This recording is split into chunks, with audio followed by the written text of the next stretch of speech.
ମୁଁ ସାଧାରଣ ପବ୍ଲିକ ଏଠାର ନାଁଟା ମୋ ନାଁ ହେଲା ସୁରେନ୍ଦ୍ର ସାହୁ। ଗୋଟେ ବର୍ଷ ସରକାର ପୂରଣ ହେଇଯାଇଛି ନୂତନ ସରକାର। ହଁ କ'ଣ ଆପଣ ସୁବିଧା ପାଇଛନ୍ତି କିଛି? କିଛି ନାହିଁ। ଘର କେଉଁଠି? ଆମ ଘର ଖୋର୍ଦ୍ଧା। ଆଚ୍ଛା, କ'ଣ ସବୁ ସରକାର ଯୋଉ ପ୍ରତିଶ୍ରୁତି ଦେଇଥିଲେ ମାଗଣା ବିଜୁଳି ହଉ କି ସୁଭଦ୍ରା ଯୋଜନା 50,000 ଟଙ୍କା ହଉ ସେସବୁର କିଛି ଫାଇଦା ଆପଣ ଉଠେଇଛନ୍ତି, ଆପଣଙ୍କୁ ମିଳିଛି? ନା। ଆଉ ନୂଆ ସରକାର ଆସିଲା ପରେ କ'ଣ କ'ଣ ସବୁ ଅସୁବିଧା ସାମ୍ନା କରିବାକୁ ପଡିଛି ଆପଣଙ୍କୁ? ପ୍ରଥମ ସମସ୍ୟା ହେଲା ଟ୍ରାଫିକ।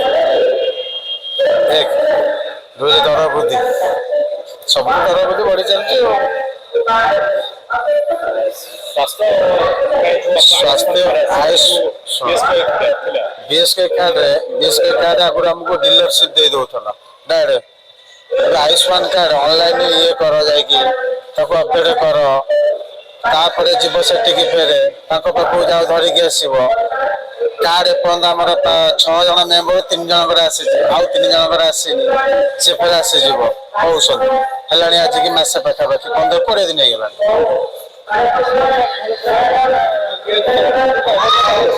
ବିଏସକେ କାର୍ଡ ବହୁତ ସୁବିଧା ଦବ, ଫଟାଫଟ ସର୍ଭିସ।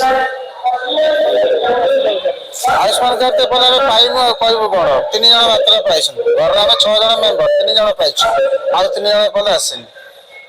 ମେଡିକାଲ ଗଲେ ଜାଣିବୁ ଯେ ଫ୍ୟାସିଲିଟି କ'ଣ ଅଛି କ'ଣ ନାହିଁ। କିନ୍ତୁ ବିଏସକେ କାର୍ଡ ଫଟାଫଟ ସର୍ଭିସ ହେଇଯିବ।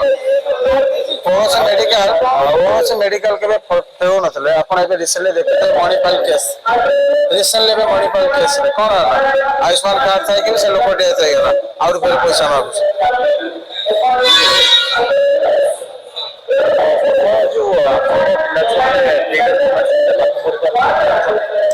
ସ୍କୁଲ ଅଛି, ଶିକ୍ଷା ବ୍ୟବସ୍ଥା ପୁରା ଢିଲା, ମାଷ୍ଟର ପନ୍ଦର ବି ଠିକ ସେ ଆସୁନାହାନ୍ତି।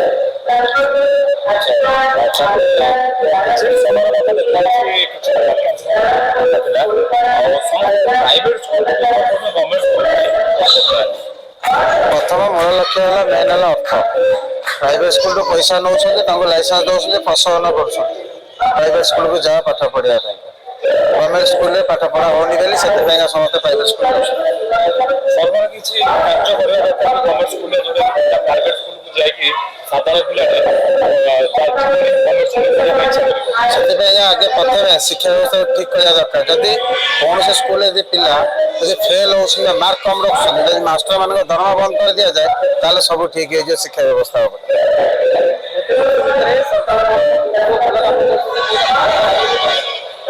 ଦେଖନ୍ତୁ 25 ବର୍ଷ ଶାସନ କଲେ, ଇଏ ବର୍ଷେ ହେଲା ଏବେ କରିଛନ୍ତି, କିଛି ଆଖି ଦୃଷ୍ଟିରେ ବି ଦେଖାଯାଉ ନାହିଁ।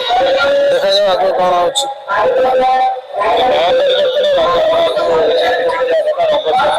ସିଏ ତ ସେଇଆ କଲେ।